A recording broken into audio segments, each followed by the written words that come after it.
Welcome. You're tuned into Tangled Threads. If you're digging our content, hit the like button and subscribe. Thank you. That God-blessed communication device, that little tiny miracle of instant worldwide communication, that little double-edged sword of misery and enlightenment.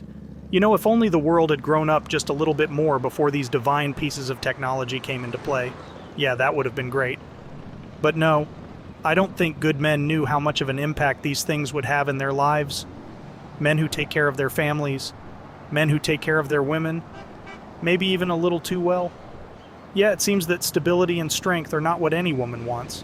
We will get to that in a moment. So here you have this amazing tool, and you wouldn't even dare to think to be a complete dirty dog and start trying to bust up people's marriages, would you? But there are so freaking many people out there who do most give on shit about your family, your children, what you've built. No, they don't fucking care. You are nothing to them, and they'd love to add your wife to their bedpost count. So they try to do just that. How, you ask? Do you ever look over at your wife as she sits there for hours, staring at that goddamn device? As she sits and laughs at memes or watches short little TikTok videos laced with slapstick humor, dad bods dancing to girly pop songs in an attempt to embarrass their daughters and make a funny. And then, lo and behold, the laughter stops. There is tension for a moment or two. You get curious and glance over, and suddenly the screen gets swiped away, and she's back to her Pinterest board or something. Wait a damn second, what the fuck was that? What did she swipe off of that had stopped all of the silliness and laughter for a moment? Why so quiet all of the sudden? Why all of the sudden does she feel compelled to start talking to me about her sister sending her messages, but yet swipe away from those sister messages so fast when I even accidentally find my head turning in her direction? Something smells funny about that, and for good reason. So yeah, I just found out that my wife, my dear wife of 15 years, has been sending nudes to some dude in California she met while playing Words with Friends. Word with Friends with benefits. Who the hell is this guy, and what made him earn such rewards from my wife? Let's just see. It's 2 a.m. and I'm locked in the bathroom with this little device of doom and about to go down the rabbit hole of infidelity at its finest. Oh, I see. He played the word sex. Wow, how amazing. So then he sends her a message, laughing faces, and a little note about that was the only word he had. Oh, so funny. She responds back, LOL. And that's it. Now this son of a bitch has become empowered. He got a response. And since she is apparently only a thinking animal and not a human with morals or thoughts of her own, she starts responding to every message he sends. He starts asking about her. She obviously sees that he's interested in her, so she fails to mention anything about her husband or children.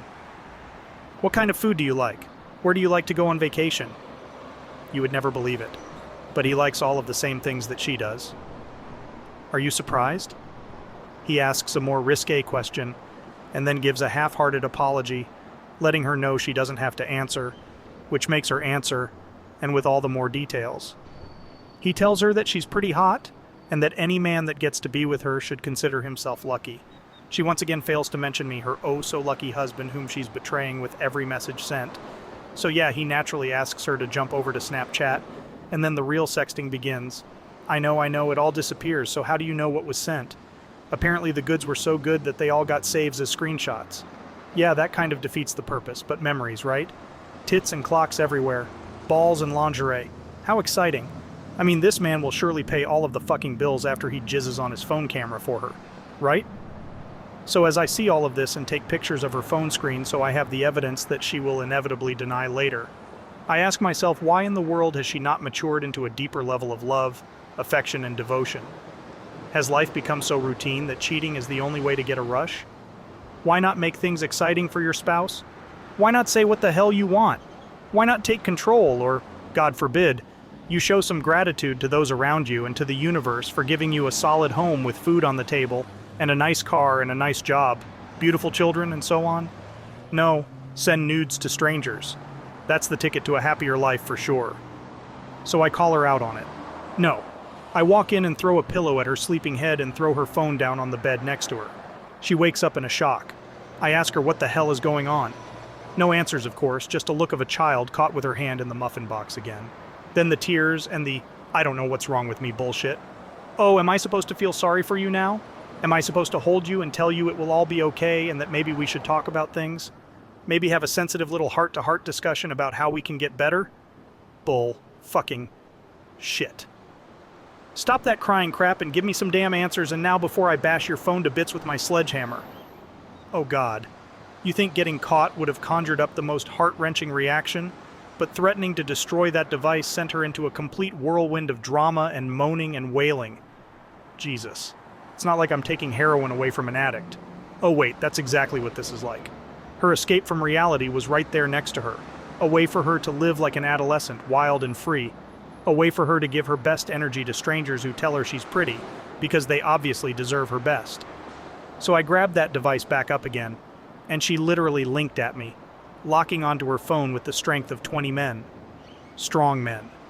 Men with unwavering purpose and resolve. I was not about to engage in a physical confrontation with my wife. Nope. That is a line I'm not crossing. There's no need for that. I just let the phone go and stared at her for a second. Oh, you may be thinking it's her phone and she probably pays for it. Nope. I bought the phone. I pay the bill. I also cook half the time and am very engaged with our children and so on and so forth. So did I have the right to do that? Absolutely. You want to act like an idiot? Pay for it yourself? So I told her this was over. I was not about to stay married to someone that behaves like this. It's disgusting and ridiculous. Then the tears again, and the sobbing and the I'm sorry, and even an attempt at make-up intimacy. I'm sorry, but my anaconda wasn't even interested at that moment. I have worked too hard for too long, building a family and building a house and building a career to take care of everyone just to have to deal with this kind of disloyalty. Weeks turned into months. The initial anger faded into a dense mist of disappointment. My main priority was the kids. I hired a lawyer and filed for divorce. I wasn't willing to risk our children's mental well-being over her reckless choices. Her behavior became even more erratic, and I started documenting everything for the custody battle ahead. Counseling was a suggestion made by her parents and friends. While I believed in the power of therapy, I felt this was beyond any couple's therapy. It wasn't just about betrayal. It was about her distorted values and the lack of responsibility and judgment she showed, not only as a wife but as a mother. The court granted us a 50-50 custody split. However, she seemed less interested in taking care of the kids and more focused on her online life, so they ended up with me 95% of the time. I was more than fine with this setup, knowing that my children were safe from any dangers associated with her careless interactions on social media. She continued her spiral, her life increasingly becoming a train wreck. She became notorious in the online community, jumping from one relationship to another, chasing momentary highs and fleeting attention. As for me and the kids, life went on. I concentrated on providing stability, love, and nurturing. I also made sure they were given the right tools to understand the world of technology, with its endless opportunities and pitfalls. We settled into a routine. Weekends were reserved for picnics, movie nights, and board games. Their laughter filled the house. They grew stronger, more resilient, and understanding. They asked about their mom, and I always ensured they knew she loved them, even if she had a different way of showing it. While I ensured they had a connection with their mother, I also kept my guard up. I had seen the dark side of the digital age and was determined to protect my kids from it. Years passed. The kids grew older, wiser, and more understanding. They began asking harder questions, and I tried to answer as honestly as I could, ensuring they knew that people are complex and can make mistakes. In the end, it wasn't about revenge. It was about love, protection, and ensuring the kids grew up with the right values in a world increasingly disconnected from reality. Life wasn't perfect, but it was stable and filled with the laughter and love of my children. That was all I ever wanted.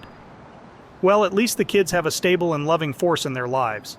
It sucks that a man can provide so much and still lose a big part of his life so easily. What do you think? Let us know in the comments section below. When you subscribe, be sure to click the notification bell.